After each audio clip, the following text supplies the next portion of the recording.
Короче, я почистил стены, нашей капельки. И почистил грязи, сопля.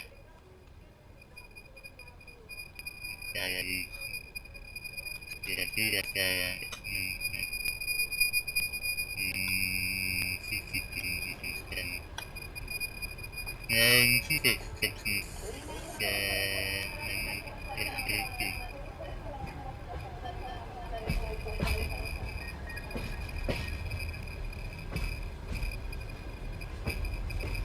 нормально. Картишь, питанием детей. Питанием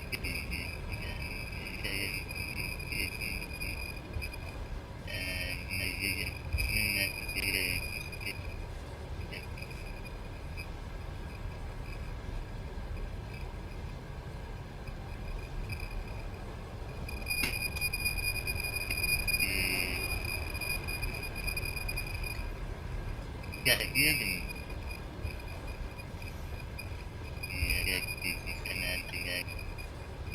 Ну, там, в принципе, я понять себе делаю,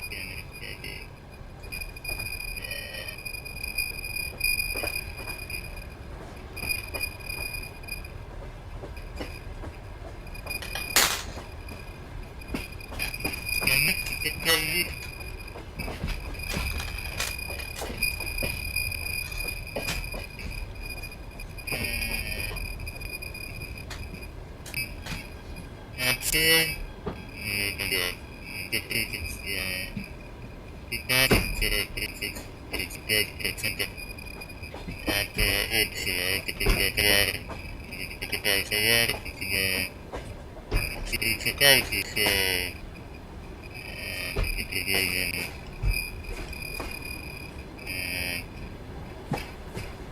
Тебя считаются прям определенным.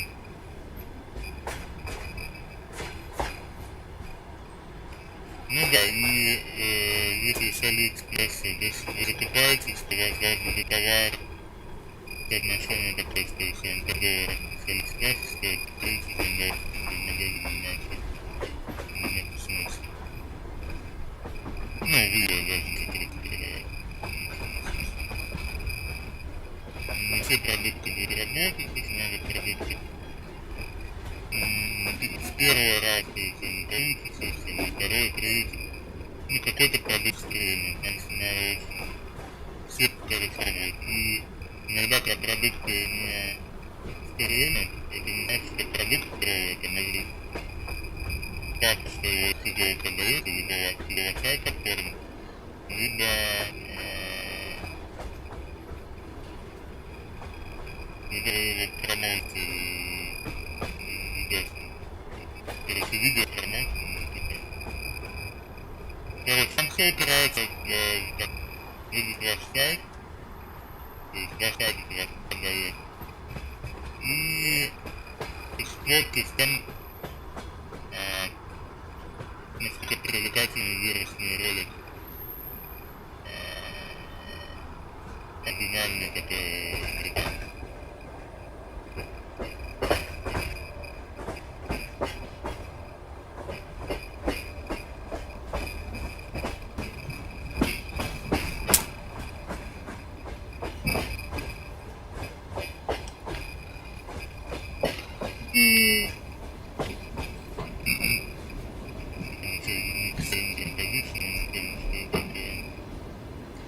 Ну, желательно, чтобы продукт был рекламный, чтобы расходный. Постоянно нужно было писать. И смотреть на своих конкурентов, как они, где он, ну, конкурент плохо все продает, как ему, кстати, со стороны. Что-то новому, если заработать, то не надо выдумать велосипед,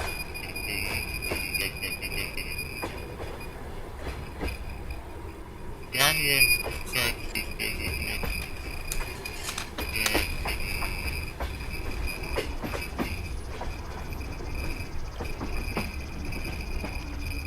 да, ну, компетентно. Ну, я думаю, вот это я английский запускаю, все равно готовится, что уже разрывает репутацию.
Это размером было яблоко.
here, and there's a little video section where you can go ahead when you have your product in hand. You can actually film the video.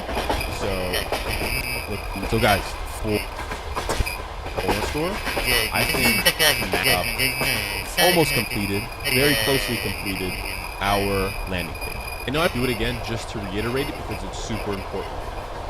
Your store, your website, your landing page need to be optimized for mobile 100%. Like, this is a no-doubter, 100% non-negotiable thing. If your landing page and your website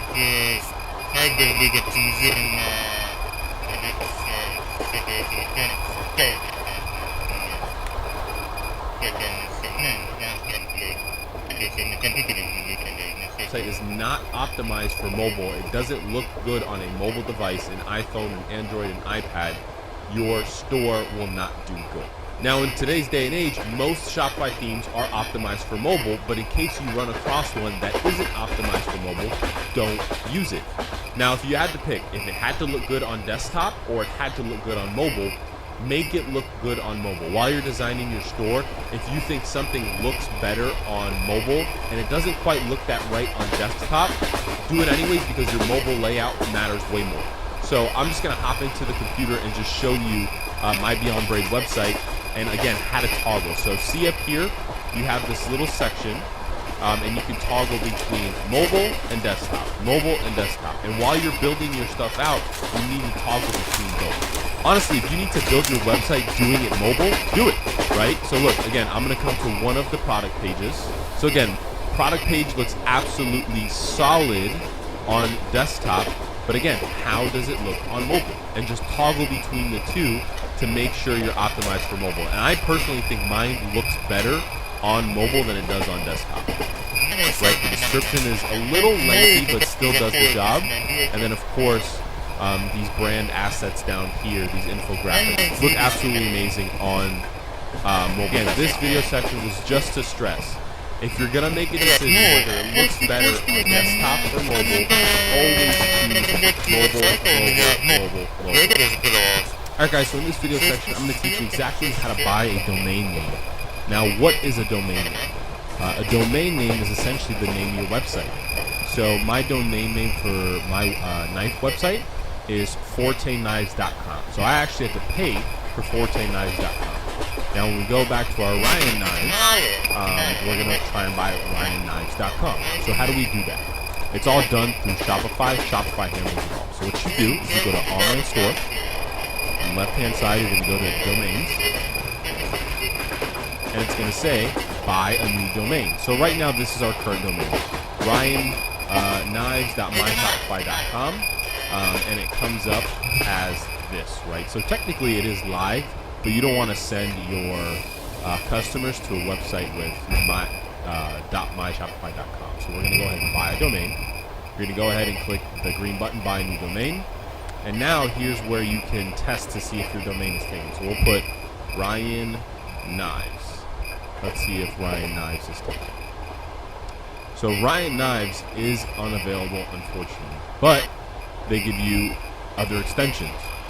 So I could choose ryanknives.net, ryanknives.org, and you can see there's $17 per year, $17 per year, $13 per year for the first year, so it might go up after that a few bucks. ryanknives.store isn't bad, ryanknives.shop isn't bad. But I like .com because .com stands for .company, and that looks more legit. So you could put Ryan Knives Co. And typically that will work. So if your name is already taken, typically this is not tax advice, this is not financial advice, I just have to say this. But here's what I do. When you're first starting your store, I would not go about opening up an LLC right away. There's just no need to. All it's going to do is cost you extra money in the beginning. It's going to be kind of a headache to go through a CPA or go through LegalZoom and get it all set up. And you just don't really need it in the beginning. And here's why. Really, when you're starting a new business, right, you don't know if that business is going to work or not. For example, let's say I went out and started a Ryan Knives LLC, right? And let's say through my Shopify journey and my e-commerce journey, I figured out I don't want to sell knives. I'm not really good at it. Because in reality, that first business you make might not work. It might be different products. So what I suggest and what I actually did is until you actually catch traction and until you have at least $50,000 to $100,000 in sales, that's when you can start thinking about, hey, I'm going to open up an LLC, I'm going to connect a business bank account, but until then, just put it in a personal bank account and just put the business under your name. Like it's really not that complicated. No one's going to try and sue you right away. Again, I don't know. This is not financial or legal advice, but I'm just saying that's what I did and that's what worked for me. Now, what you can do if you really want to do this in the beginning, you can open up a broad LLC. So let's say your name is Jessica Mendoza, right? You can set up JM Enterprises LLC. That way it's a broad LLC and you could actually put multiple things under that LLC and then go open up a business bank account. But for the purpose of a specific store, you do not need an LLC to start this business. You do not need a business bank account to start this business.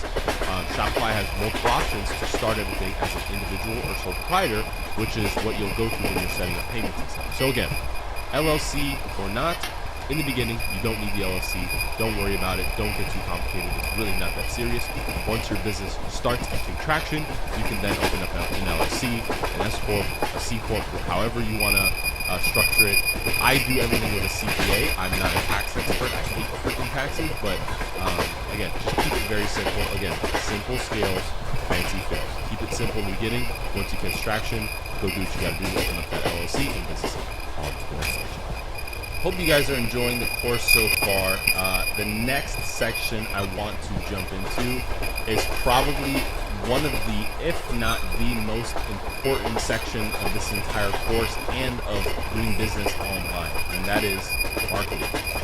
So marketing has a special place in my heart because when I figured this aspect out and I learned this aspect and I solved the problem of marketing, that's when my e-commerce business finally took off. So you can build a beautiful website, you can have the best product in the world, you can have all of the profit margin in the world, but if you don't have marketing, if you don't have the ability to drive traffic to your website, get eyeballs to your website, get people to click on your ads, and get people to go see the product where they can actually check out, you will never sell anything. I want to tell you a quick story. My girlfriend, she actually wanted to try getting into the e-commerce space, right? Mind you, my girlfriend is a nutritionist and she's a personal trainer. Didn't have much business being in the e-commerce space, but she wanted to try it out. The store that she opened up was a print-on-demand store, so she was selling leggings and tops, right? Basically personal training, not personal training, training stuff, right? And she built this beautiful website. She spent money on getting a person on Fiverr to make her some designs. Got these nice camo leggings, these nice concrete designs. The website was laid out beautiful. I think we even had a paid theme that I gave her. The branding was awesome. The website was awesome. The products were awesome. We just missed, or she just missed, one key factor, which led to that business failing. She didn't have the ability to make successful ads, right? I was trying to help her make video ads herself and have her be in front of the camera. She just couldn't get over the fact of being in front of the camera, and she just didn't want to pursue it because she didn't want to put the effort into making really, really good Facebook ad campaigns. That is the whole secret sauce. And because she couldn't drive traffic to that store, to that beautiful store and those beautiful products and that beautiful product landing page, the ads sucked. I mean, it is what it is. The ads just suck. The business failed. She ended up closing it down. She spent money on those designs and spent money on samples, and she just didn't want to pursue it any further because she didn't learn the marketing piece. And I was trying my best to teach her, but she was just being stubborn and didn't want to listen, and she wanted to pursue other things. E-commerce was not for her. She tried Amazon, she tried dropshipping, just didn't have success with it, and she didn't like it. It's not for everyone. So the point I'm making is marketing is by far the secret sauce. When I failed in those 10 dropshipping stores, and I was actually in college, I was playing summer baseball in a place called Boonville, New York, population of 4,000. I was there for 2 whole months, and my games were at 6 o'clock at night, so I had all day to do nothing. And what I did is I really immersed myself in the art of marketing, and I dedicated my time to learning how to market. So I always jumped on webinars.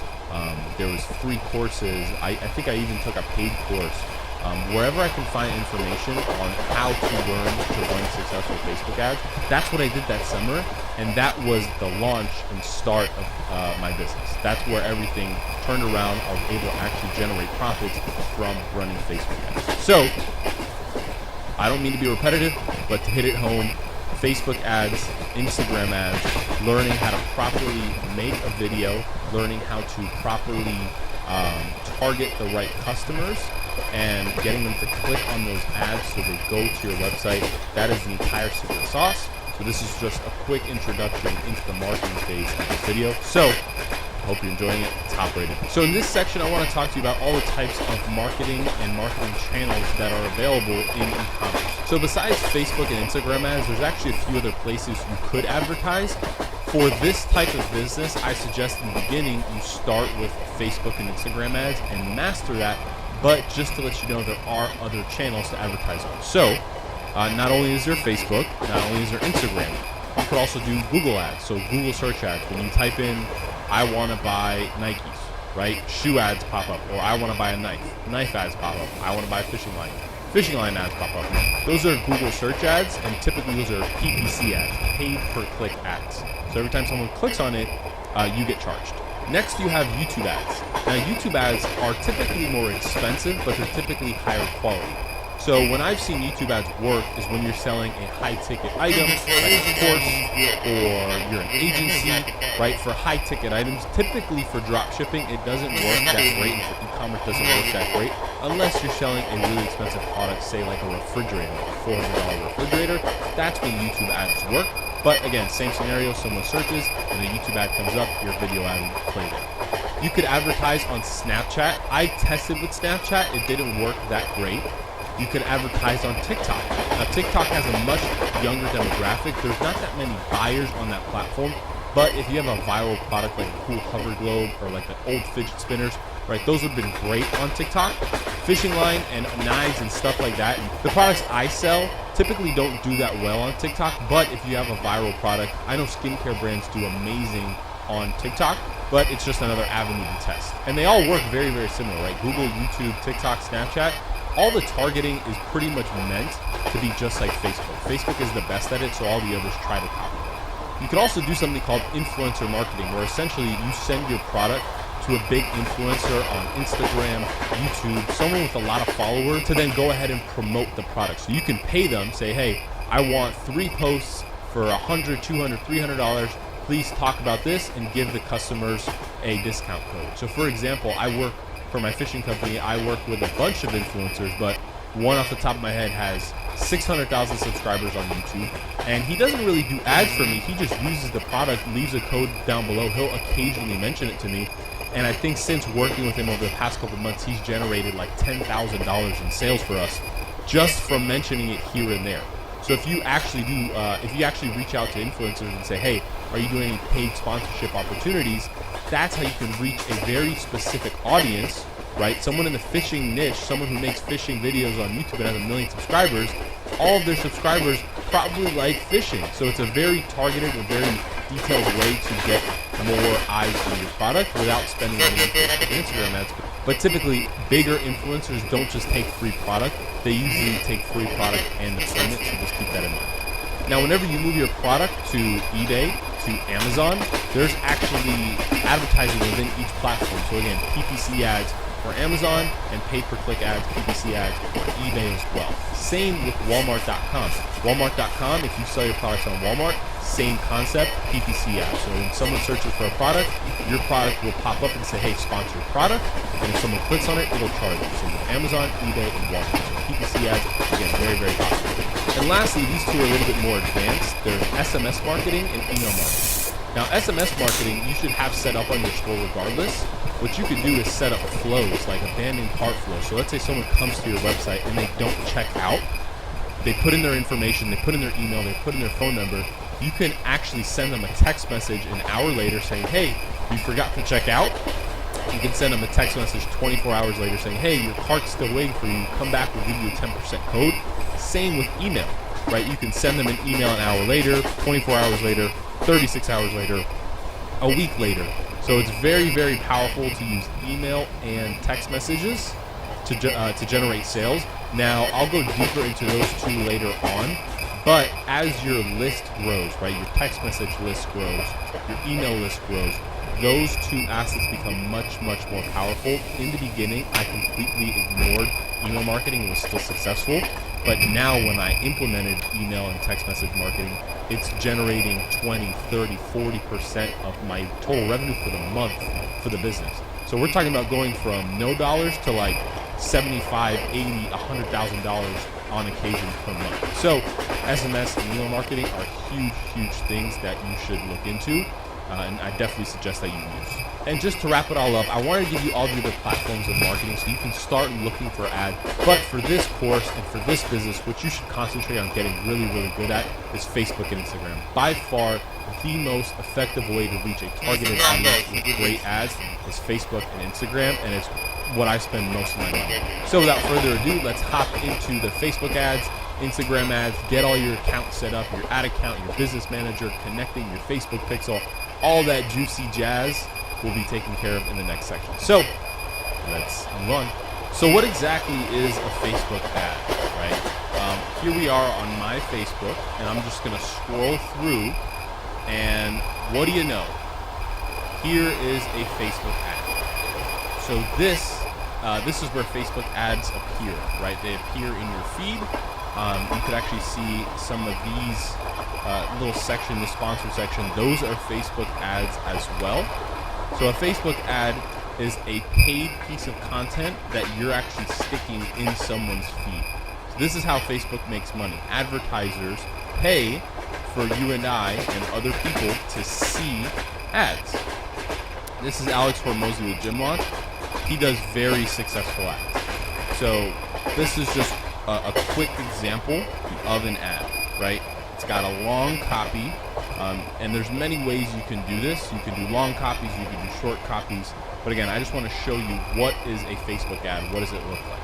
So what I want you to do is just scroll through your feed on Facebook or Instagram and start looking for ads, right? What will signify an ad is this little sponsored little segment under someone's name. So I currently run $7 million e-com, right? So this is another ad. What is he selling? Probably some sort of course or training for media buyers. A media buyer is someone who actually runs Facebook ads for a company. So what I want you to do is go on your Facebook and start looking for ads. Here's another ad. Just get familiar with what they look like so you can start painting this picture in your head, what makes a good ad. Now what we're going to do is we're going to go ahead and create your business manager account for Facebook so you can start running and setting up ads. So you're going to come over to business.facebook.com. You can put in /overview, or you could just type in this first part and you should come to this page. What you're going to do is you're going to go ahead and create an account. You'll put the name of the business, Ryan's Knives. You'll put your name, and then you're going to type in your email and then click submit. They're then going to send you a confirmation email where you'll just follow the instructions.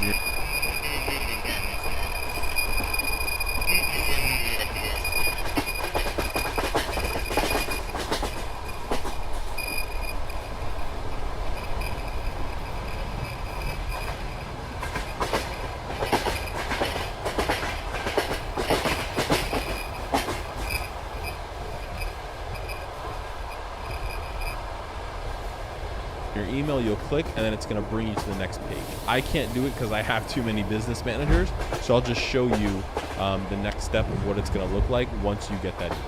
All right, guys, so once you go ahead and follow the instructions, it's going to bring you to this page, and this is basically your business settings, and this is obviously just one of my Facebook ad accounts. It's called the Pizza Addiction. Don't mind that, but this is what we're going to use for now. It's just a dummy account. So now what we're going to do is go ahead and we're going to set up your ad account. So you're going to come over to accounts on the left hand side. You're going to go ahead and click add accounts, and obviously it's going to be blank just like this. And what you're going to do is click add. So you're going to go ahead and create a new ad account. The ad account name is going to be Ryan's Knives. Obviously, you're going to put the name of your business and then select the time zone you're in. Then you'll go ahead and click next. So it's going to ask you who will this ad account be used for, and it's going to be for your business manager that you created. So you're going to select My Business. You're going to click Create, and it's going to bring you to this section. You're going to want to put yourself. You're going to be logged into your account, so you're going to want to put yourself as a full control admin, and then you'll click Assign. All right, so now you've successfully created your ad account. You can see your ad account ID right here. It's called Ryan's Knives. It's going to be owned by the business manager, which will be the same one as your business. And there you have it. You've now just created your first ad account. All right, guys, so just to recap where we're at, right? So we got our Shopify store set up, right? We got our logo, we got our homepage, we got our product page set up very nicely. We got our descriptions, we got our images, we got our reviews. We set up our Facebook page. We connected our Facebook pixel, and now we're gonna hop into the ads manager. So what we're gonna do is we're gonna go over here to Add Tools. We're gonna click into Ads Manager. So once we're in Ads Manager, this is where you're actually gonna go and create ads, but it looks like we need to set up one more step. So it does need to verify your business email to continue. So let's go ahead and verify our email. So you guys can take the time to put in all the business information if you'd like. It's just asking us for our email. So we're gonna go ahead and put in our email. And then you just gotta go into your email and verify the email that they sent. So I'll see you once we do that. Just go ahead and confirm now. Now says your email address has been, just go ahead and the email that they sent. So I'll see you once we do that. And verify the email that they sent. So I'll see you once we do that.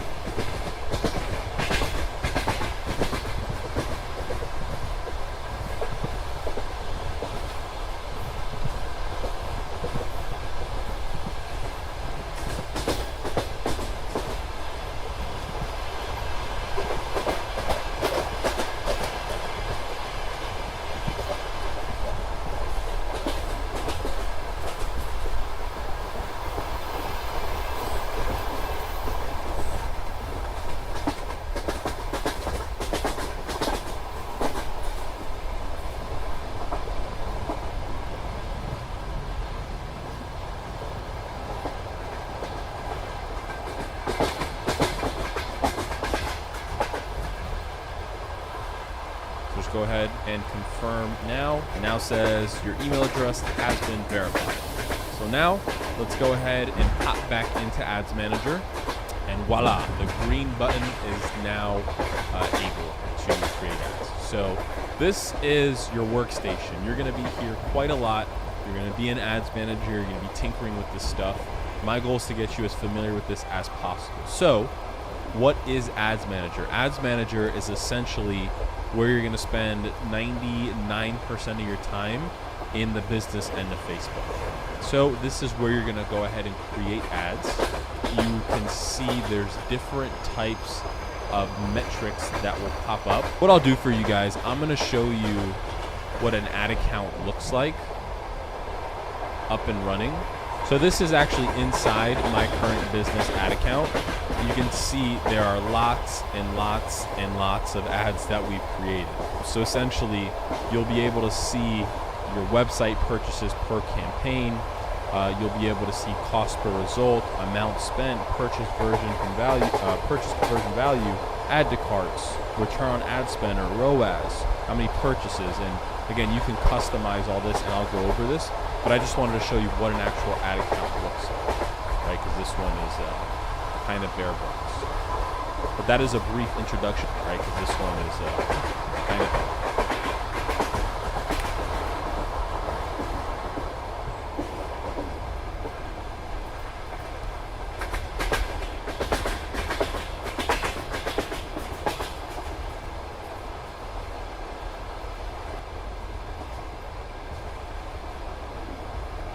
as how many purchases, and again, you can customize all this, and I'll go over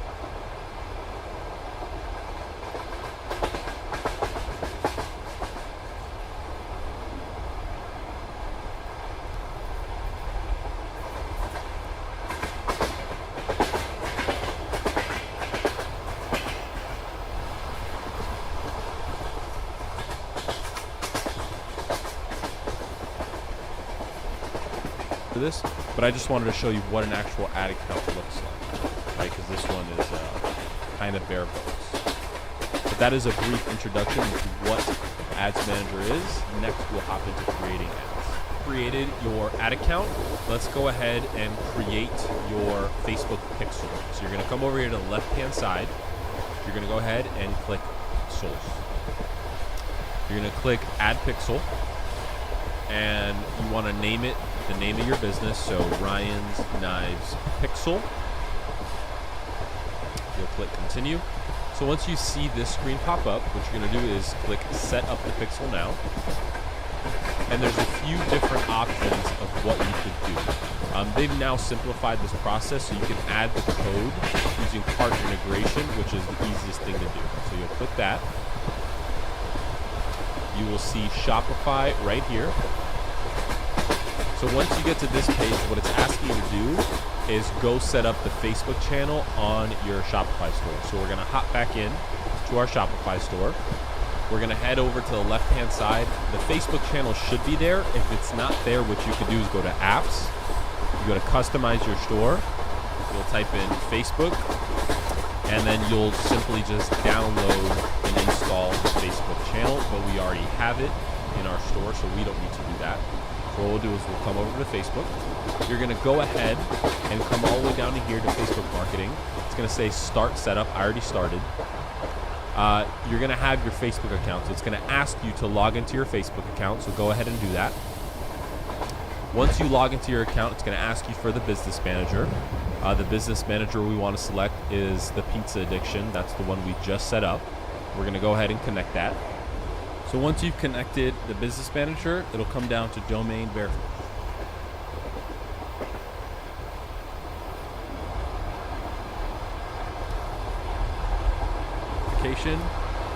Click this. This is your temporary domain. We're going to buy one later, but you can go ahead and confirm that. So the next thing after the domain verification step, you'll come down here. If it says you need to update your payment details, what you're going to do is hop over to your business manager and go to your ad accounts and make sure you're on the selected ad account that you just created. You're going to click this little arrow. You're going to click View Payment Methods. And you can see there are no payment methods set up. So you're going to add a payment method. I'm going to save this. And then go ahead and put in your payment method. Now I'm going to put in my method, and I'll meet you on the next screen. Alright, so I've now successfully added in my payment method. We'll come back over to Shopify, and let's just refresh this page. And now you can see the ad account is up and running. And now it's asking you if you want to connect the page. These are all pages I have access to. But this is a perfect opportunity to go ahead and create a new page for your Facebook account and for your Facebook business. So you're going to go ahead and create new. And you're going to go to Facebook. And now you're just going to name it the name of the business. So it's going to be Ryan's Knives. For category, our category is going to be kitchen and cooking. And you can put a brief description that you can... Sounds pretty good, right? So just come up with something short. Again, this stuff doesn't really matter too much, but obviously the page name does matter. So we'll go ahead and create the page. So we can go ahead and add in a profile picture. So you'll go in and add your logo. That looks pretty legit. You can add the cover photo as well. Let's go ahead and use that knife picture. There we go. And then you can just drag it to reposition it where you want. I think. So there you go. You've now created your Facebook page. We'll come back to this, and I'll show you how to get everything exactly where you want it. But this is all perfect for getting everything set up. So let's refresh the page one more time. And there you can see Ryan's Knives will connect the page. This target you want to focus on, it should be the United States. Go ahead, scroll and find the United States. There we go. And accept the terms and conditions. And click Finish Setup. And you can make these products available later on. We'll show you that in a later section. But basically what you've done is now connected your Shopify account with your Facebook account through the Facebook pixel. So you can see when you come back to your business manager and you go over to pixels, this is actually the pixel that is active. Facebook and Shopify actually created a pixel for you, so it's all set up and linked. And now you're good to go. So in this section, I want to explain to you what the Facebook pixel is and what it's exactly used for and why it's actually so important. So let's hop into this screen share. So your Facebook pixel was actually created once we connected Shopify and Facebook in the earlier section. Your Facebook pixel then popped up, appeared, and is active on your website. It's installed on your website. So what exactly is it and what does it do? The Facebook pixel tracks customer activity on Facebook and your store. So what does that mean? Whenever you're searching around Facebook, right, if you click a link or you view someone's profile or you watch a certain amount of a video, Facebook is actually tracking everything you do. It's pretty crazy, but they are. By you using their platform, you've allowed them to track all this information that you're giving them. Now, you could turn that off, but 99% of the people don't turn that off. So again, they track link clicks, video views, add to carts, and purchases. So since your pixel is installed on your store, Facebook could actually track when you leave Facebook and go to someone's website and actually view a product, add to the cart, purchase, right? Facebook has this all integrated into their system. What it does, it gathers customer data for you to use in your favor to build audiences, retarget customers, and it also helps your Facebook ads learn and optimize much quicker. So again, the pixel, think of the pixel like a big brain for your Facebook ad account and your Shopify store working together. It passes information. Now recently, since Apple has updated iOS 14, iOS 14 has blocked some of the features, but the pixel is still working and still active. So iOS 14 and Apple have basically told Facebook, you're no longer going to track people across apps. But Facebook is working its way around this stuff. Again, Facebook and Mark Zuckerberg, they're very, very smart, so they're going to find a solution. They already have. In my account, there hasn't been that much of an impact. There has been some, but again, the pixel is still working, it's still active, tracking video views, link clicks, all that kind of good stuff. The biggest thing to take away from the Facebook pixel is, hey, this is your friend. It's going to help you track customer data. And when I say build audience and retarget customers, you could actually, for example, right, if you post a video ad and it's a 15-second video ad and someone watches all 15 seconds of that ad, you can then go back on Facebook and target, hey, I want to target people who viewed 100% of my video. The Facebook pixel is going to allow you to do that. So let's say your video reached 1 million people and 100,000 of them watched 100% of that video. You could then go into Facebook using the Facebook pixel, set up an ad to retarget those customers who watched 100% of your video. So that is a great way the Facebook pixel comes into handy. There's also something called lookalike audiences, where you can take a certain amount of pixel data, right, a certain amount of people who've clicked on your link or purchased, and actually build an audience around that data. Facebook will take, let's say, 1,000 people who've clicked on your website and amplify it, match all this data, do some internal stuff, and make an audience of 1 million, 2 million, 10 million people for you now to show your ads to. Now, since iOS 14, lookalike audiences haven't been working so well. They still work, but it's a mixture of interest-based and lookalike audiences moving forward. So this section was just to give you a little bit of insight of what exactly the Facebook pixel is, how it works, and why it's actually working in your favor, and it's your best friend. So, on the next one. In this section, what we're going to do is actually build a Facebook ad together. This is going to be like an intro video. There's going to be a lot more parts that we're going to talk about, but here we're just going to go over the basic parts of a Facebook ad and what you need to look at. So, you're looking at your ad account. What you're going to do is come over to this create button right here. Now, there's going to be a bunch of campaign objectives. You do not need to pay attention to brand awareness, reach, traffic, engagement. You do not need any of that stuff. You're going to focus on one thing and one thing only, and that's conversions. Conversions is the only type of advertising that you need to do. What a conversion ad is you're trying to get someone to convert on your website, right? Whether that's fill out a lead form, purchase something, add to cart, right? You want them to convert. Our ultimate goal here is for them to purchase and convert on the store, so we'll do conversion ads. There's a lot of things in here that are kind of there, not to trip you up, but there's just a lot of things you don't need to pay attention to that kind of overcomplicate things, so it's very, very simple. So hopping into the creation part, you have your campaign name, which I have named campaign test 1. Now there's actually 3 parts to a Facebook ad. You have your campaign level, you have your ad set level, and then you have your ad level. Think of it like a building, right? So the campaign, right, campaign level, this is the actual building, the entire building itself.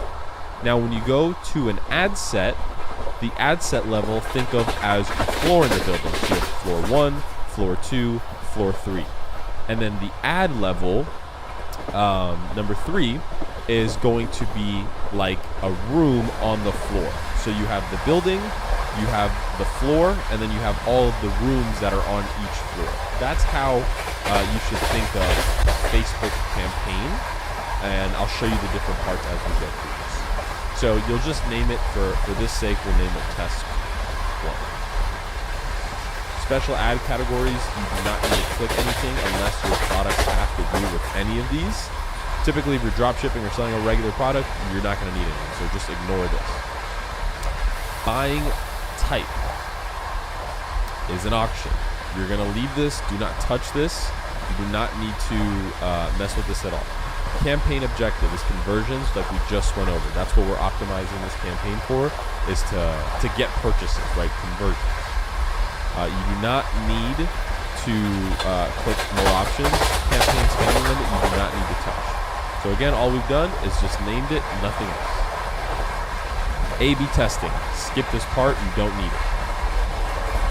Don't ask me why, but we basically test on our own. Campaign budget optimization. So for now, we're going to leave this off.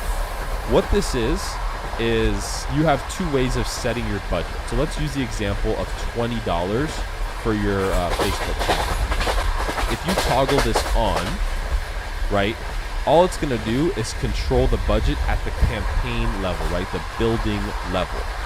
Now in Facebook ads, typically you'll have one building and you'll have multiple floors and obviously multiple rooms. So multiple ad sets, multiple ads. If you do campaign budget optimization, what it's going to do is just disregard the budget for each ad set level, each floor, and just set a whole budget and disperse it however Facebook thinks it's going to be in your best interest.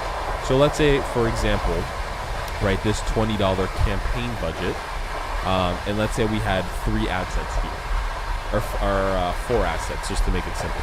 It would try and spend probably $5 per ad set and see which one works best on the first day. And let's say one ad set worked better. The next day, it might spend $10 on one specific ad set and $3 on the other ad set. So that's campaign budget optimization.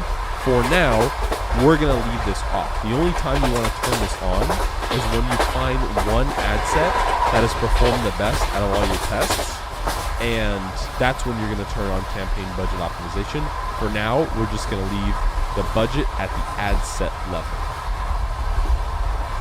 And for this first page, basically all we've had to do was just name the campaign. Everything else we've left alone. So now we're on the ad set level, right? So we just passed the building, we entered the building, now we're on floor number 1, the ad set level. So let's go ahead and name the ad set, new ad set, test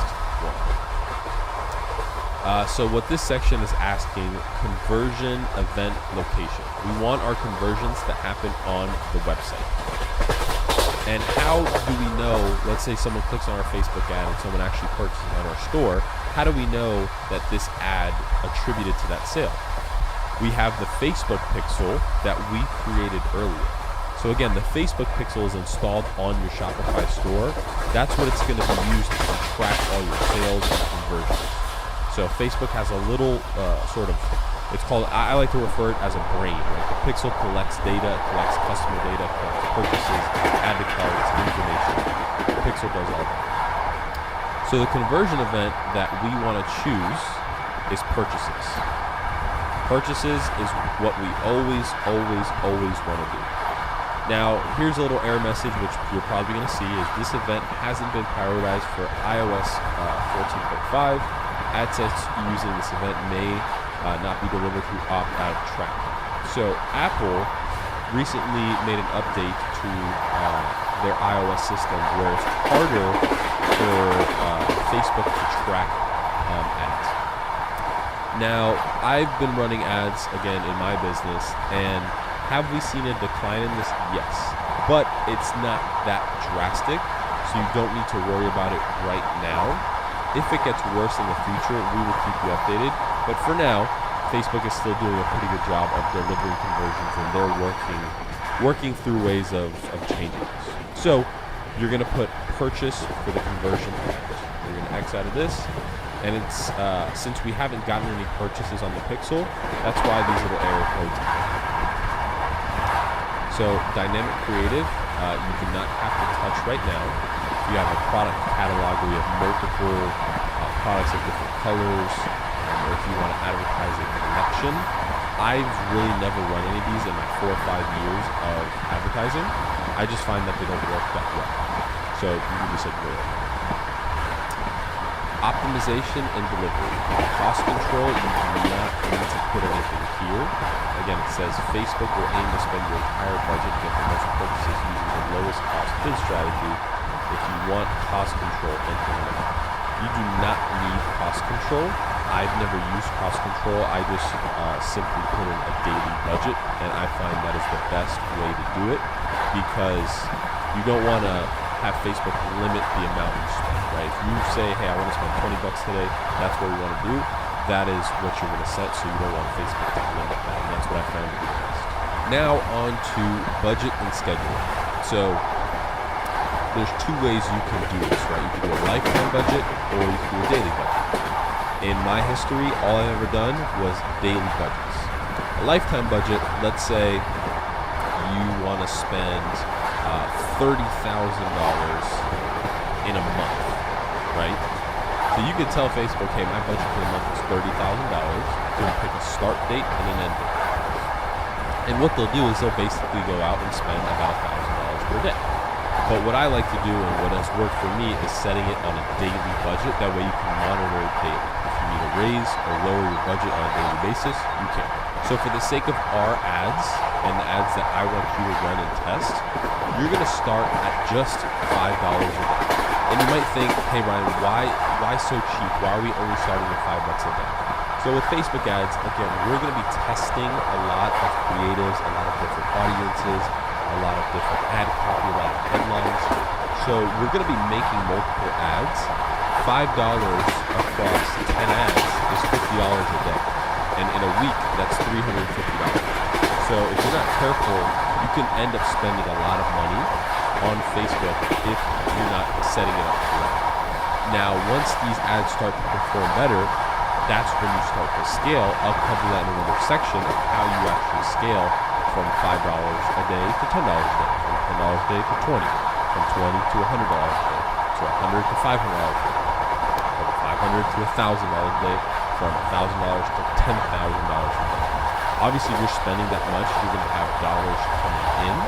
That makes it worth spending that much. You're not just spending $10,000 hoping you get some sales today. No, you do it very, very strategically and carefully. So for now, your budget is going to be set at $5 a day. The start date is going to be today. We do not want an end date, so uncheck the end date. Again, we can always control it on and off every day. If we want it on today, off tomorrow, we can do that, so you don't have to set it. So now that we're scrolling down, here is the audience section of the ad set. So what is your audience, right? Your audience is who you want to show your Facebook ads to. Now, Facebook has a lot of data, right? So they have the ability to choose locations, right? So if you want to edit the locations and add any other place in the world, like India, you could add India, right? If you want to show your ads to people in India, you can do that. For the most part, we want to stick with people in the United States, right? Those are the people who speak English. Our ads are going to be in English, so those are going to be the best converting. I have never advertised to anyone outside of the United States. All of my ads have always been running to the United States. The next section is age, right? So here is where you can actually edit who your target age group is. So if you're selling something that teenagers would want to buy, right, you would target your audience from the age of 16 to 26 years old, right? That is a good age range. Now, there's different ways to find out who your demographic is. And again, we'll explain that in another video. I'm just building out the ad for you and making you understand the parts. I'll teach you how to build out audiences and find exactly who your customer is in another video. For right now, we're just going over the age ranges. So for the knives, again, what I found to work best in the past is starting age ranges at about 25 and doing them to about 60 years old. So that's what I found to work best for the knives. And we're building this campaign up in all genders, male and female. I think both male and female cooks, so we'll leave that on, but you do have the ability to do just women or just men, or both. Detailed targeting expansion. What is that? So you see that it's on. So basically what this means, if you're checking this box, you're giving Facebook the ability to reach out to other audiences and people that they think would convert by seeing this ad. So this is something I've split test before, where I've turned this on and turned this off, and sometimes I really don't see much of a difference. But honestly, me personally, I just like to keep it off, just for simple purposes. Now here is one of the most important parts out of this entire, the detailed targeting page. So here is where you can add demographics, interests, and behaviors, right? Demographics, interests, and behaviors. So you can click this button and browse. If you browse in demographics, you can see sections of education, financial, life events, parents. So let's say you click on parents, right? You can actually target people who are parents with adult children. You can target parents with preschool. So let's say you're selling baby toys, right? This is someone who you target. And you can see the estimated audience with parents with preschoolers of 0 to 5 years old, between the ages of 25 and 60 on Facebook. On the right-hand side, you can see your audience size is 1.3 million people. And Facebook is telling you that your audience is fairly broad, which is a good thing. You want decently broad audiences. But for the knives situation, I don't think any of these will matter, except what if we go to work and we go to industries and we go to food and restaurants, right? There may be some chefs in the food and restaurant business that we might want to target. So you guys got to think, Facebook has a lot of data, and every time someone clicks on something or they follow a page, right, Facebook puts them in a group where they have all that data so they can show them ads, right? That's the beautiful thing about Facebook. So that's the demographic portion. You can do financial, you can target people based on how much they make, right? The top 10% of the wealthiest zip codes, the top 5% of household income. So let's say you're selling Rolexes, expensive watches. Those are the people you obviously want to target, not lower income people. And again, as you browse through these, there's a whole bunch of different types of life events, relationships, single or not, married or not, making money or not, college education or not. There's a whole bunch of ways to target people using demographics. Next is the interest-based section, and this is one of the most important things. For interest, the ads you want to show to people is something that they're interested in. So for example, again, we're going to talk about building audiences in another section, but I'm going to give you a brief overview right now. So we're targeting people who want to buy knives, right? So who are people, or what are people's interests that want to buy knives? I would say people who love cooking, right? So we'll just type in cooking and we'll see what happens. So it's going to tell you cooking right here. Your interest size is between 885 billion people and 1 billion people. Now that's extremely broad.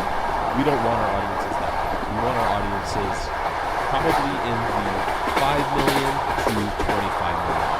But we'll add it, and I'll show you. As you start adding things, the audience range goes down. So you can see our audience range just went way up. Now, what else do people like that like to cook? See what happens when you're talking about chef. There's 3 million people that like chef knives. So I'm going to select that because we're advertising a knife. What else do we want to include? People who enjoy Gordon Ramsay, right? Gordon Ramsay is a chef. If you don't know who Gordon Ramsay is, probably heard of him. But if you don't, Gordon Ramsay is a famous chef. He's been on TV, he's been on social media. Big time chef. So people who like to cook follow Gordon Ramsay. What is a big knife? Let's see if Shane is here. Shane cutlery is not big enough. People who like knives probably shop at Williams Sonoma. So Williams Sonoma is a high-end kind of home goods and cooking store, right? And I know they sell high-end luxury knives because I've bought knives from Williams Sonoma. So I think people who want to target who would like knives shop at Williams Sonoma. That's another interest. Now you can see the audience is getting bigger and bigger. Now the cooking one I think is a little too broad. So what you could do is take this out, and you can see the audience drops to a much more reasonable number. But now, here is another little feature. You can actually narrow the audience and make this a little bit smaller. I still think this is a little bit broad for our first ad. We're going to go ahead and narrow it. So what we're going to do is the people in the audience who we're targeting either like Chef's Knives or Gordon Ramsay or Williams Sonoma. But now we're going to type in cooking here. And these people must like Williams Sonoma and cooking, or they must like Gordon Ramsay and cooking. So when you start adding ands in there, this audience gets much more narrow, and you can keep going until you narrow it down to a much smaller audience size. So let's say we want to make it even smaller. And which one is the biggest out of these three? Looks like Gordon Ramsay. So we'll go ahead and type in Gordon Ramsay down here. And you're going to see how much smaller this audience gets. So now this audience is just right around 1 million people. So this is a little too small, but I just want to show you the power if you're getting really, really broad audiences. The people you're targeting to see the chef knife is people who like chef knives or people who like Williams Sonoma and cooking and Gordon Ramsay. So it must match all three of these people. So you can bet whoever sees your ad is gonna know about knives, cooking, and be someone who's really serious about cooking, let's just say, right? So that's how you can ensure that you're getting really, really high quality people in your audiences. Now, I think again, this is a little too narrow. So I just want to come back up, and we could just start with these two. I think these are very, very good interest-based audiences that we're building. So I like it. We're right at around 11 million, which is a fairly good number to start with. For this language section here, you don't really need to mess with it, again, because we're targeting people in the United States only. So there's a 99% chance only English-speaking people will see that. And you could actually save this audience for the future and name it Williams Sonoma and cooking. Right? You can save this. It'll save your age, the location, what interests, and you can actually use that for the future. That way you don't have to go through and type it in all the time. There's the little button here that says Save Audiences, which is really, really neat. So the next section here is the placements tab. Now, there is a time and a place to play around with this, right? So automatic placements, what that'll do is you're allowing Facebook to put it wherever they think it'll do best, right? In stories on Instagram, stories on Facebook, feeds on Facebook, feeds on Instagram, Facebook Marketplace, in Reels, right? So you're giving Facebook the ability to put it wherever they think it'll do best. Now, if you put manual placements, here you can actually control where the ads will go. So you can see how many places Facebook actually shows ads. Now, for certain types of ads, you only want them to go in certain places. So the type of ad we're going to use is just going to be a video. So you don't want it in Messenger, right? People don't watch videos when they're in Messenger. And you don't want, basically what the audience network is other places that Facebook is able to show them. What I've found to be best, and what I think you should start off with, is turning off audience network, turning off Messenger. Keep on Facebook and Instagram. And I like things that are just on the Facebook stories, Instagram stories, Facebook feeds, and Instagram feeds. So everything else we'll go ahead and uncheck. We don't want Instagram Explore. We don't want Instagram Shop. We don't want Facebook group feeds, stories and reels. We want Instagram stories, Facebook stories, and Instagram reels. In-stream. We don't want in-stream ads. Those are like when you're watching a long video and an ad pops up. Usually those ads are pretty annoying. People just skip them, right? Search ads. We don't really want search ads right now. In article ads, this is people who are reading content from publishers. If you're going to stick a video, you don't really want that there, right? So you can see we turn everything off except stories, reels, Instagram feed, and Facebook newsfeed, right? Those are the main things. So those are by far the ones I found that work the best. And you can test your ads, make one ad set that runs on automatic and one that runs on manual. I've done both, and honestly, sometimes some ads work better on automatic placements. Sometimes some ads work better on manual placements, right? It's just up to you to test which will work better for you and your product and your business. So now we've just completed the ad set level, right? So we did the building with the campaign, right? The whole entire building. We walked into the first floor and built our first ad set. Now we're going to go into one of the rooms and build an ad. So we're going to name this ad new ad. One, it's going to ask you what Facebook page do you want this to go to. Obviously the Facebook page is the Ryan's Knives. Now, if you have an Instagram created for your business and your brand, you can go ahead and connect it. If you don't, you can just leave it and it'll come up on Instagram as Ryan's Knives, and they just won't be able to click on it. They won't be able to click on it on Instagram, and it won't go to an account. They'll just see the name. But I suggest you go ahead and make an Instagram account for your business, because it's just that extra proof of trust and legitimacy that you're a real business. All of my dropshipping stores and businesses all have their own Facebook page and Instagram page. But we're not, obviously for the tutorial purpose, we don't need to make them right now. So now the ad setup. You're going to go ahead and click create ad. We don't have any existing posts, so we can make one from scratch. The dynamic format and creative, again, that's if you have a collection of lots of colors and variants and you want to just show them in picture form, that's what dynamic is. We're not going to do that. The dynamic ads kind of goes in the carousel format. So think of like a merry-go-round where you just swipe through images on Instagram, right? That's that format. What we're going to do is a single image or video. In this case, again, we really like video, so we're going to be adding video. What we're going to do is add the video. So here when you click add media, it says add image or add video. We're going to go ahead and add a video. And we're going to go ahead and upload a video. So this video that we want to use. And it's going to go ahead and upload. While it's uploading, here's where you can work on your ad copy. So what is ad copy? Ad copy is the text that is in your ad.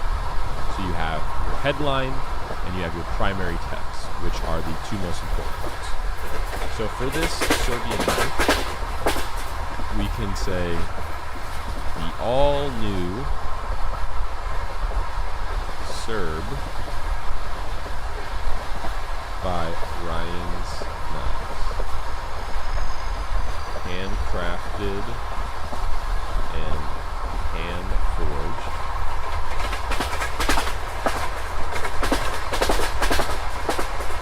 The Serb will slice through anything on your phone.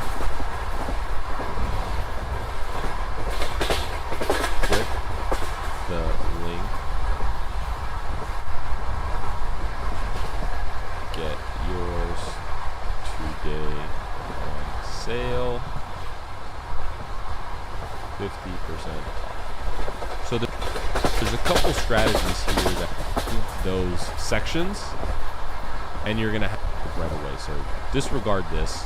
You can see obviously we made the ads.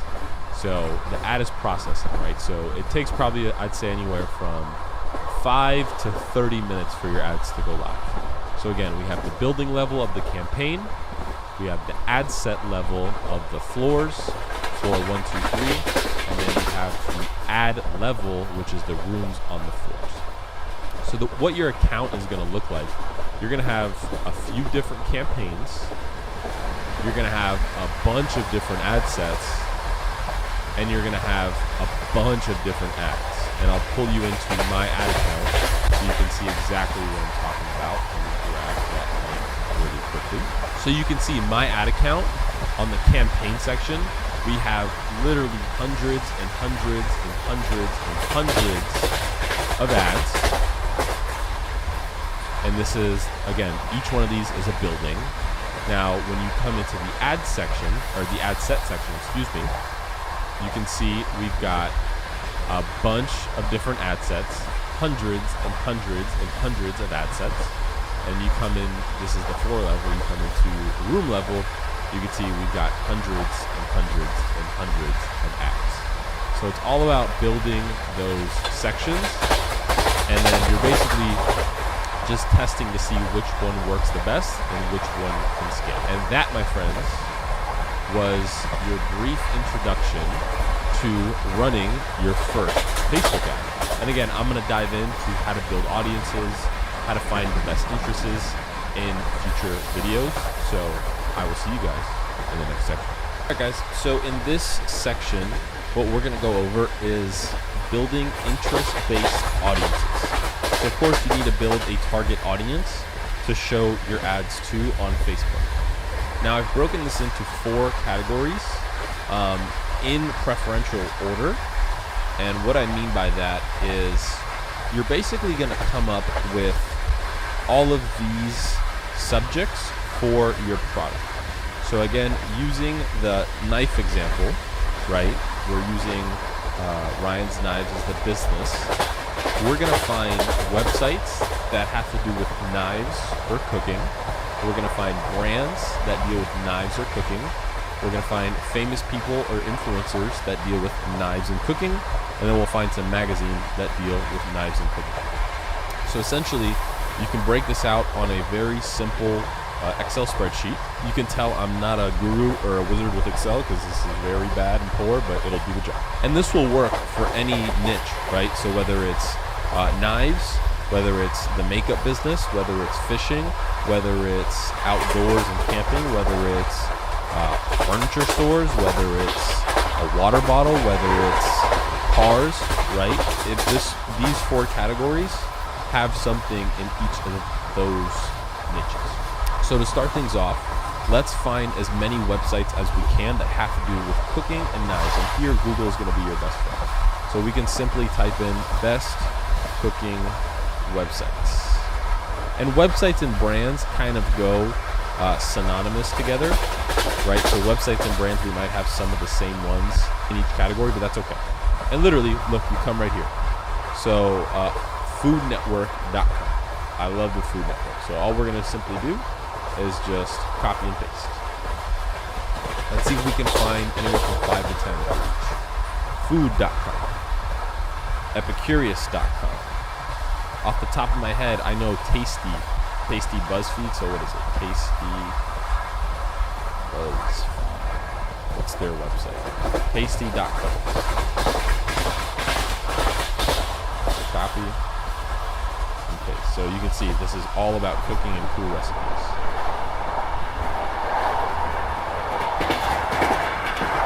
SeriousEats.com is another one. So these are all food-related websites. Now let's see if we can narrow it down and say best cooking knives website. So now here's where kind of all the brands come up. But I know Williams-Sonoma, even though they're a brand, they have a website. So let's put that in anyways. Let's get their link. We'll go Williams-Sonoma. We'll go back and we'll see what else comes up. Gear Patrol, never heard of it. Knife Center, Knife Guru. Food and Wine is a good one. So again, what I'm looking for, in my head, I'm thinking with, hey, will these businesses or websites be in Facebook's audience segment? Because they're not going to have every single business in the audience segment. So you gotta kind of pick with the bigger ones. So that's why I kind of skipped past some of these websites like Kitchen Knife Guru, never heard of that. Knife Center, never heard of that, but it could be there. So I think that's a good amount for websites. Now let's move on to brands, right? Best cooking knives, and we'll just type that in, and I guarantee you some brands will come up. So Shun is a good one. Even though we already did this before, but Shun didn't come up, I still want to put it there. I know Maizen is another cooking company.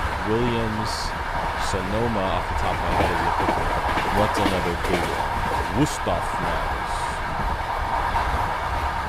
And these I just know off the top of my head because I'm a big chef. But again, you can find all of these just by Google or coming right here. Schmidt Brothers, that's another big one. See, Wusthof is right there. Now instead of cooking knives, we could just go best cooking brands, or best kitchen brands, excuse me.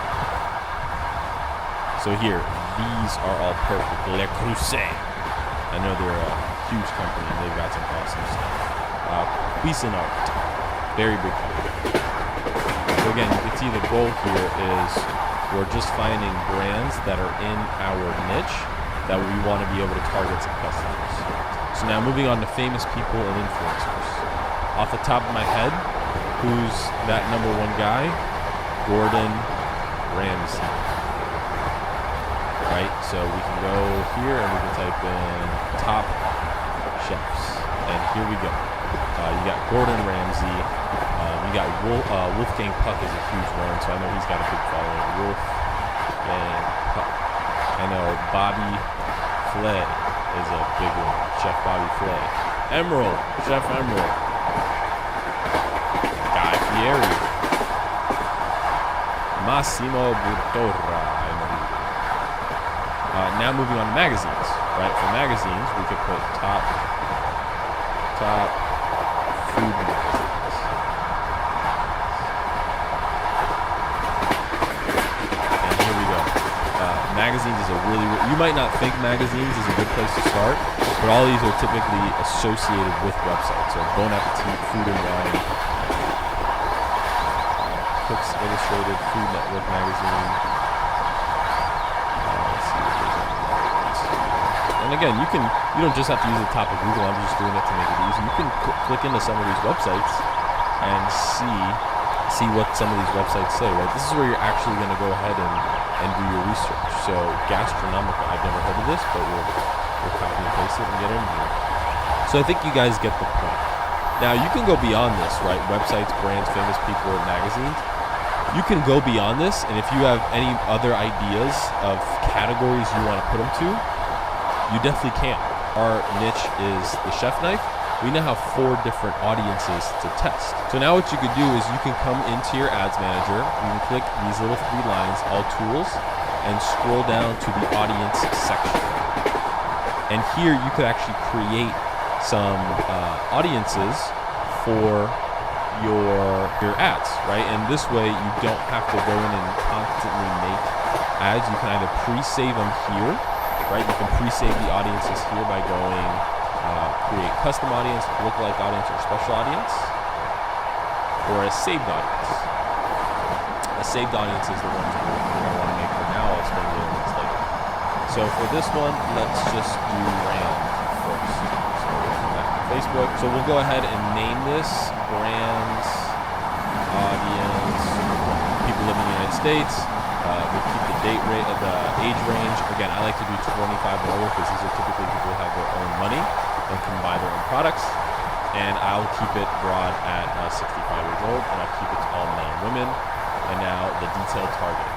So we'll go look at our brand section, and we'll just start seeing which ones pop up. So we'll start with Shun and Maizen. Here we go.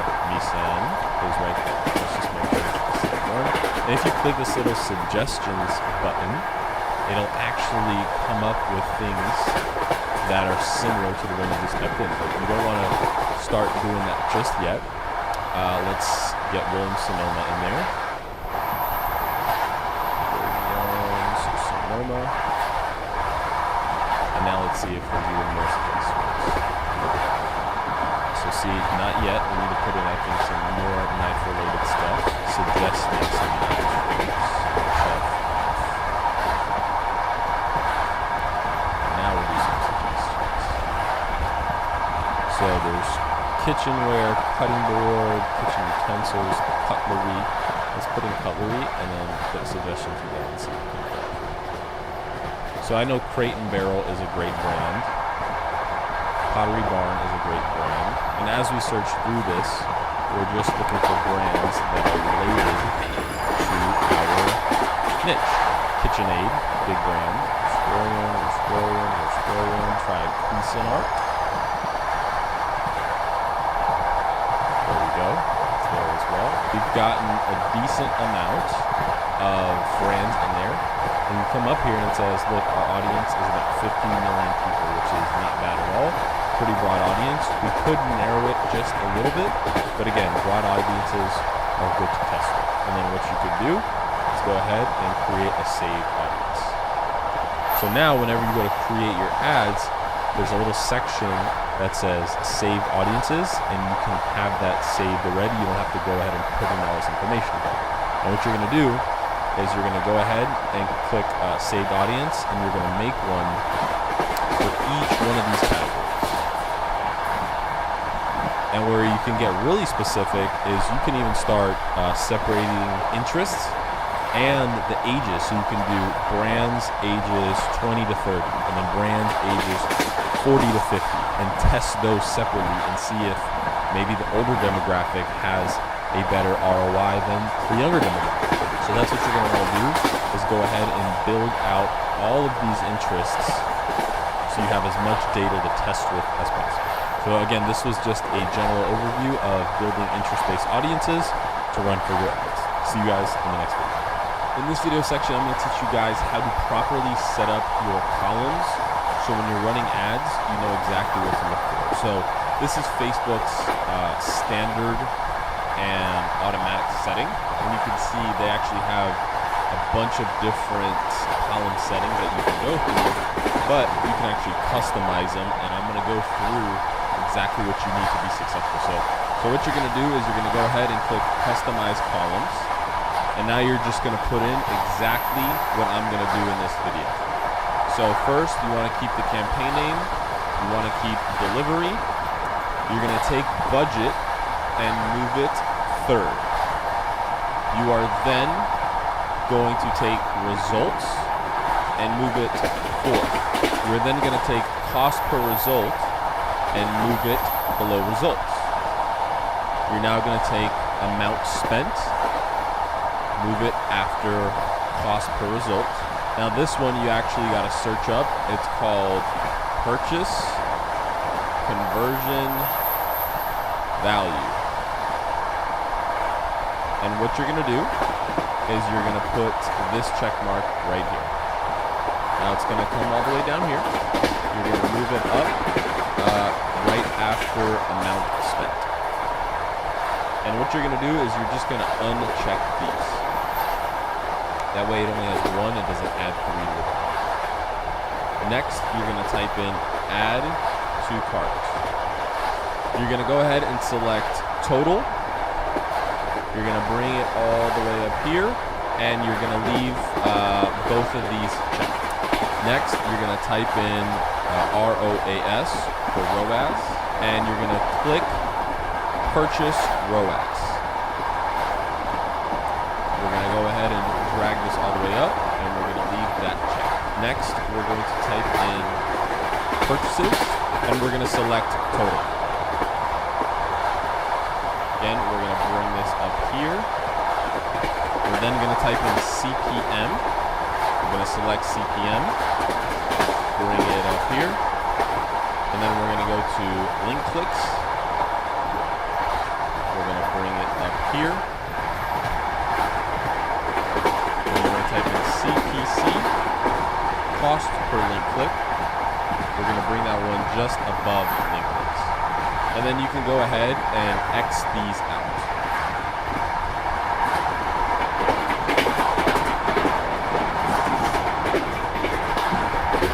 I like to leave reach and impressions as well. So this is what you should look like. Again, delivery, budget, results, cost per result, amount spent, purchase conversion value, add to cart, purchase, ROAS, CPM, CPC, link clicks, ad set name. You can actually scratch ad set name, reach and impression. So that's what it should look like. Now I'm going to go over what each of these actually means. So now you can see everything has just changed. So delivery means if your ad is on or off. Budget, you can see how much your budget or daily budget is, and you can actually edit that right here. Next is results. So let's say we run this at $5 and we get 2 purchases. It'll say 2 right here. Same situation, cost per result. If we get 2 purchases on a $5 budget, it'll say $2.50. Amount spent will be $5. Purchase conversion value. This is going to show you how much money you actually generated. So if we sold 2 items at $10 each, it'll show a total of $20. Add to carts is how many times people add to cart. So if you got 3 or 4 add to carts off that $5, it'll show right here. Same thing with website add to carts. Next is purchase ROAS. So ROAS is a return on ad spend. So for example, if you spend $5 and you generate $10 in sales, you have a 2 ROAS. You doubled your money. So this is a very important metric, and this is how we're going to tell if our ads are profitable. Cost per 1,000 impressions is CPM. So let's say you spend $5 and it reaches 1,000 people. Your cost per CPM is going to be $5. Cost per link click. We're going to want to know how much we're spending per link click. Typically, we want to spend under $2.50. Anything above that, the ad sucks, and we're going to turn it off. Link clicks is just how many link clicks. Reach is how many people we actually reach. And impressions is how many impressions we receive on our ads, so how many times it appears on someone's newsfeed or story or reels or wherever the ad may show. So this is exactly what your columns need to look like and be set up for success. In this video, I want to go over the Facebook ads testing strategy that I've used and that's worked for a really long time. So basically, it's going to start off with one brand new campaign. In that new campaign, you're going to have 5 to 10 new ad sets at anywhere from $5 to $10 to $20 a day, depending on how much you want to use for your testing run. But let's just say 5 to 10 at $10 a day. Each ad set is going to have anywhere from 1 to 3 creatives. You can use one or you can use multiple. Each ad set will contain one different audience, so you know which audiences work and which don't. And then lastly, audiences must be at least 2 million or more in size. So now the next slide, I'm going to put this all into English for you and then hop over into Ads Manager so you can actually see it in real life. So this is how the campaign should be structured. Remember, the campaign is the building, the ad set is the floor of the building, and then the ad itself is the rooms in the floor. So you're going to start with campaign number 1. In campaign number 1, you'll have ad set number 1. It's going to have one interest-based audience, and that brand is going to be Williams-Sonoma. Again, this is for if we're targeting for the chef knives. We're going to be selling knives, so these are the examples we're going to use. So campaign number 1, ad set number 1, the first interest, and it's going to be the brand with the ad video number 1. Ad set number 2 is going to have your next interest. This one's going to be the Gordon Ramsay interest, and we're going to use the same video. The next ad set is going to be your third interest. It's going to be another brand, Nissan Cooking, and it's going to be the same video. Again, here we're testing for audiences, not necessarily testing for video. Ad set number 4. We're going to use our fourth interest, it's going to be Food and Wine Magazine, and we're using the same video. Again, you have to go back and actually make each one of these ad sets within the campaign. And I'm going to show you in Ads Manager how to do it. And then lastly, ad set number 5, interest number 5, website foodnetwork.com with the same video. So we have the same video in all 5 ad sets, but we have different interests that we're going to be testing out. Now you can keep going up to 10. If you want to test out more in one campaign, by all means go ahead and do so. In campaign number 2, we're going to do the same thing at each ad set, keep the same interest for 1, 2, 3, 4, and 5, but what's going to change here is we're going to change the video. So we're testing a couple things. Not only are we testing the audience, but we're also going to test our video ad. Let's say we had one ad of me talking and talking about the knife, and then video ad number 2 is just video of the knife chopping, music, and subtitles, right? So essentially you're going to be testing both videos and audiences, and you're going to see which one is going to pay off the best, right? Realistically, 80% of these probably won't work. 1 or 2 of them might work and get some sales. That's the whole thing about testing. So now I'm gonna bring over my Ads Manager and show you a real life example of what this looks. All right, so we hopped over to the Ads Manager, and as you can see, we've got one campaign selected. So we're at the campaign level, and we're audience testing top of funnel. So we have one campaign. Now, as we hop into the ad set level, you can see we're testing 11 ad sets. So we're testing, for my fishing brand, fishing lures as an audience, recreational fishing as an audience, fishing rod as an audience, outdoor recreation, fishing, Dick's Sporting Goods, Toyota Tacoma, fishing hook, Ford F-Series, fishing net, and just a broad target. So all of these ad sets have their own audience. And within each audience, we're testing 2 ads. One is of me on the beach talking about the fishing line. The other one is another type of video, similar style. So we're testing not only audiences, but we're testing ads as well. So each ad set contains both ads, as you can see through the little imagery. Now you can see today, the budget is set at $20 a day, right? So we're testing a little bit more aggressively, and none of these got sales except this one, right? And you can see it got 2 purchases at a cost per purchase of $6.13.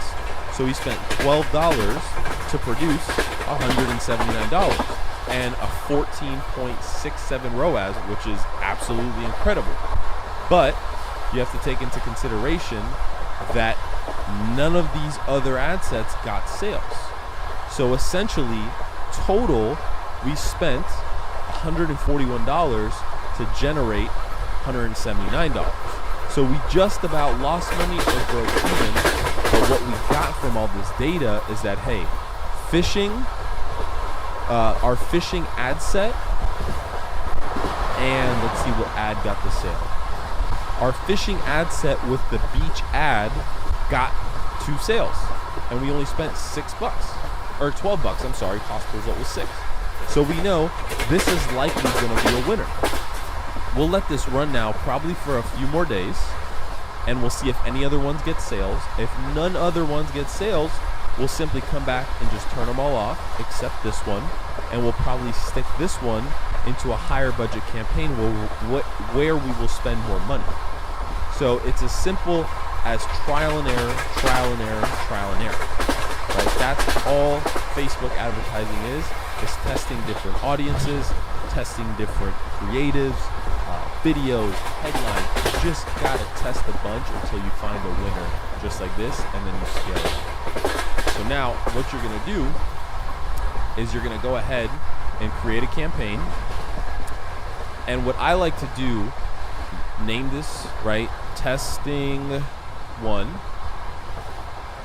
You can come in, and at the ad set level, what you can do is duplicate.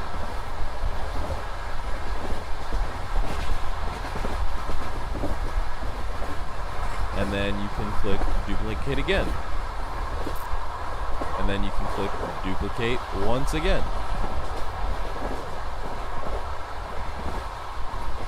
So now essentially you have your campaign, and now you have your ad set levels, and now you're going to go into each ad set and put in a audience, right? So we'll do one audience. Let's go back to the chef knife. We'll do Gordon Rannim. Bang. And then you can name this Gordon Rannim. And then we'll come to the second one. We'll name this one Williams Sonoma.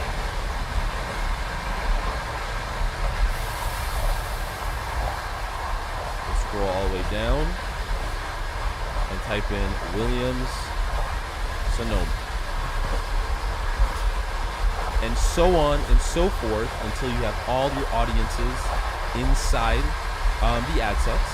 And then you'll go to the ad set level. And then you will then put in whatever ad you want, right? If you're testing one video, you can go ahead and create an ad. You can either use an existing post or you could create a brand new ad, right? So you'll go ahead and add your media, whether it's a video or an image. You'll build out the ad, and then you'll do that for each and every one. And then once you have all that created, that's your first testing campaign. You'll then click publish, and it will go live, and your first testing campaign will be up. In the next section, what I'll do is I'll talk to you about how to analyze your testing strategy and when to scale up or turn off some of your ads.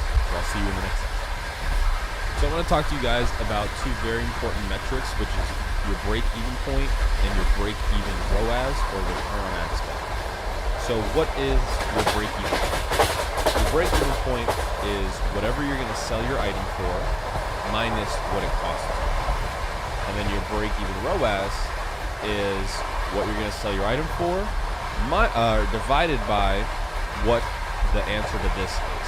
So let me put that into real world terminology and easy to understand. So let's say we have our knife, and we're going to sell our knife for $30 a piece.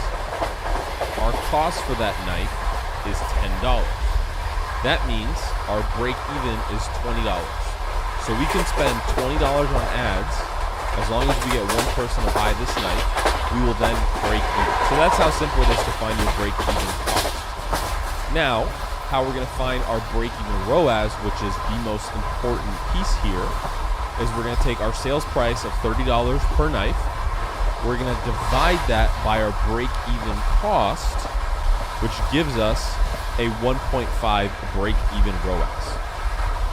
So basically what that means, in simple plain terms, we need to generate $1.50 for every dollar we spend just to break even. Anything above that, we will make money. So if we spend $1 and we're bringing in $2 in sales, we're now running in profit. So typically you want to have a little bit more margin here. So if something costs us $10, typically we want to sell this for $40, $50, $60, $70. That way our break-even ROAS comes way down, and we can spend $1 and generate maybe $1.20 to break even, or $1.30. In my main business, my break-even ROAS is $1.39. So the more margin you have, the lower this number is. Now, this is very important because this is how we're going to be able to track if our ads are profitable. So keep this in mind. Screenshot this if you need to. Save it. This is a very important formula, and just study this until it becomes like knowing the back of your head. How do you know when you should kill an ad, right? So when you're testing a bunch of different campaigns, ad sets, ads, videos, pictures, you got to know when to kill. So if you do not receive any sales at your break-even point, kill that ad, start over. If you receive no sales after 3 days, kill that ad, start over, right? So if you're at $5 a day, your break-even point is $20, right? You can run that ad for 4 days. If you don't get a sale at your break-even point, which is 20 bucks, kill the ad. If you don't get a sale after 3 days, kill the ad. If you ever see your link cost per link click go above $2.50, go ahead and kill that ad. That's just way too expensive to drive someone to the store. And then if your CPM is above $50, you go ahead and kill that ad. That's why setting up your columns correctly is crucial so you can actually see this data. So what does this look like in real time? Right, back over to our ads manager. My break-even point on my products is $31. So you can see right now we're spending about $12 today, and none of these have gotten sales except this one. So by tomorrow, we're gonna surpass our break-even point because we'll be at $40. If these do not get any sales, I'm just gonna go ahead, click this button, and turn off the ad set. Right? We'll keep this one on, maybe move it into another campaign, and attempt to scale it. But what I would do next, right, is go back in and start messing around and say, hey, was it the audience? Was it the age group? Was it the actual ads, the videos, or pictures that I use? That's what you have to test. So there's going to be a bunch of testing going on within your account between different videos, different audiences, different age ranges, and then there's even the factor of, hey, is the website or the product even good enough? So I'm going to just pull this up real quick, right? So it may not even be the audiences that are bad. It could be your landing page is not optimized. It could be your price is too low or too high. It could be your description sucks. It could be your website takes too long to load. So that's what you got to figure out, what it is in your testing phase of products. Now we're going to put the steps in place to make sure that you have the best chance and have everything set up on your landing page to be as good as possible. But this is just your ad testing portion. So that's when you should fill it out. So you've been testing, and then you find yourself coming across a winning ad set or a few winning ad sets. So what to do when you find a profitable ad set? Well, there's a couple things you could do, but this is the route you should follow. Right? You've been testing something for 3-4 days. You see that it's consistently giving you sales day after day after day. So what you're going to do is you're going to start to scale the budget while it still remains profitable. So you're going to slowly increase the budget over time. So let's say we're starting with a daily budget of $10. And by the way, you could increase the budget anywhere from $5 to $100 increments. On bigger accounts, you could do it even more, but in our case, starting off, we're going to do it anywhere from $5 to $100. So rule of thumb, you do not want to scale too fast. If you have a daily budget, after 2 days, you're seeing that, hey, I'm getting a few sales every single day, 1 or 2 sales, it's time to scale. I want to throw a bunch of money at it. If you go from $10 to $250, that is a big no-no. That ad will not optimize correctly, it will not scale correctly, and there's a very good chance you're going to lose money. The correct way you should do it is go from $10 to $20. Now on that next day, if you spend $20 and your break-even ROAS or your ROAS is 2, 3, 4, or anything above your break-even ROAS, you then scale again. You can go from $20 to $30. On that third day, if your break-even ROAS or your ROAS is above your break-even ROAS and you're still profitable and you're getting sales every single day, you can then continue to scale from 30 to 50, from 50 to 80, and 80 and so on. Now, if you're doing, let's say, $20 a day and you're getting 6 sales a day, right? So you're spending $20 and you're bringing in $200. In that case, I would say, hey, you can directly double that budget. So you can go from $20 to $40. You never want to increase more than double the budget. So even if you're at $80, the most you want to increase is from $80 to $160, even if you're wildly profitable. And again, this can vary. It's very rare that you'll have steady increases every single day.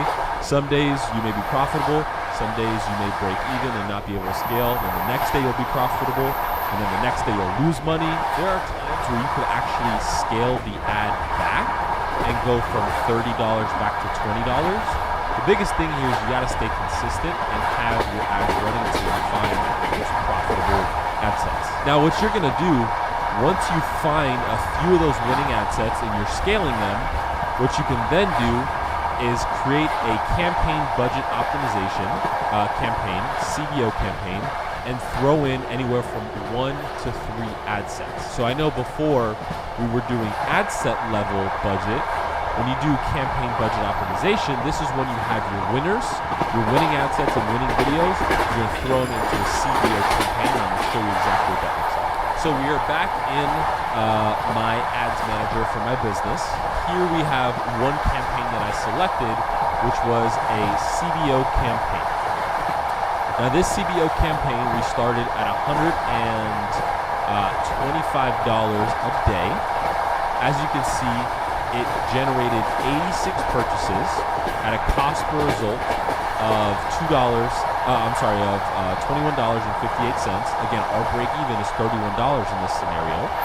Our ROAS is 1.4, our break even ROAS, and we're achieving 2.17. So obviously this ad is profitable. We spent $1,855 and it generated $4,031 in sales. So this is a profitable ad. We'll just take you through the structure of a CBO campaign. Again, the budget is going to be set at the campaign level, right? So at the building level. Now when we go into the ad set level, the floor level, we have 2 ad sets. Not a bunch, just 2 that we found that were winning before. And when we go into the rooms of the floor, right, the ads, we have a few different ads that we're running in each campaign. I believe it's about 7 ads per ad set, which is a little rich, is a little too much. I usually like anywhere from 2 to 4 ads per ad set. But you can see some were way more profitable than others. Like this one was very profitable, a lot more profitable than this one, right? So you just got to go through and see which ones are better. So like this one, I would turn off. I wouldn't want to run that one. This one I would turn off too high. But the rest of these are doing good. Like $80 spent, $333, 4.6 ROAS, super strong. $129, $400 brought in, 3 ROAS, super strong. So again, when you scale and you find those winning ad sets, you're going to come in and create a CBO campaign, throw 1 to 3 assets in here, and then have your ads in here. Now, how do you create a CBO campaign, you might ask? Well, I'm going to show you. You go to your handy-dandy green create button. You're going to do conversions, and you're going to click continue. Now, what you're going to do is at the campaign level, you're going to go ahead and click campaign budget optimization. And here is where you can set your budget. You can do it at 50, you can do it at 100. When you really get big, you can do it at 500. When you really get big, you can do $5,000 a day. And then what you're going to do once you set your budget, so let's say we're setting our budget for $100, right? Everything else stays the same here. We go in, and depending if we want to do 1 or 2 or 3 ad sets, we'll just put in our audiences that we found to work. So let's just say, for example, our Gordon Ramsay audience was our winner. It was consistently bringing in profitable sales, and this is the ad set we want to scale. So now we will go in. We will obviously create our ad, right? Put in the video or picture or whatever ad was working. You will then put it in here. And there's a unique way to do this, right? So what you're going to do is you're going to come over to the created ads section, the ad setup section, and you're going to click use existing post. Now what you're going to do is click select post. You're going to go ahead and filter it, so you filter out of your social media, and you just go to add posts. And now all of your ads are in here. And this is a beautiful thing because when you select the same post, you can see the likes, comments, and shares actually stay on the video, so that gives you a lot of social proof. So now I want to go find this big winner. I'm going to show you guys what social proof does and how important it is. So once you scroll and you actually find that post that you're looking for, you could actually choose the one that has all the likes, comments, and shares. So how much better is this ad going to look with 22,000 likes, 3,000 comments, and 5,000 shares? You'll just go ahead and do the cap one.